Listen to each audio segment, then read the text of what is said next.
This is why at my clinic I don't offer regenerative hair loss treatments. Regenerative hair loss treatments are non-surgical hair loss treatments like PRP, exosomes, and laser therapy, which aim to restore hair. But the issue that I have is it's not fully clear how beneficial they actually are. And I was recently at the British Association of Hair Restoration Surgery conference where I was able to share the view that hair restoration is very different to other aspects of aesthetics and cosmetics. First of all, because it is hair restoration, meaning we restore what you've lost as opposed to add something new like other aspects of cosmetic surgery. But it's more so the attitude of hair restoration doctors and surgeons that is different. Now, I know how distressing hair loss is as a hair loss sufferer myself, and I always think before I treat my patient, how would I want to have been treated? Would I have wanted to participate in a treatment that might boost my hair growth for hundreds if not thousands of pounds? The issue with doing these treatments is they often stave off what is actually needed for the patient. For your classic male pattern baldness patient, this patient needs to prevent and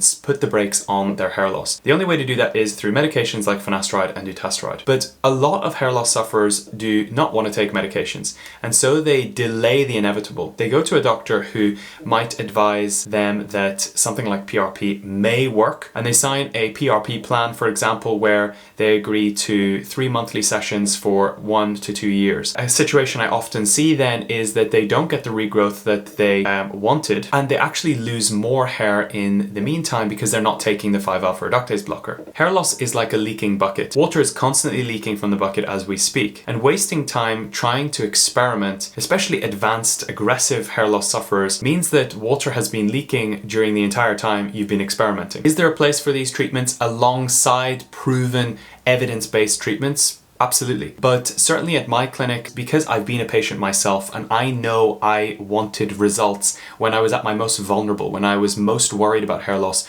all I wanted was true proven results. I struggle to look at a patient in the face and say, you know what, this laser cap for £10,000 is really going to help. Again, not to discount people who don't want to take medications, but it's just about being properly informed that if you are not on a 5-alpha reductase blocker as someone with advanced male pattern baldness, in other words, very high sensitivity to DHT, you will lose more hair. There's just no doubt about that.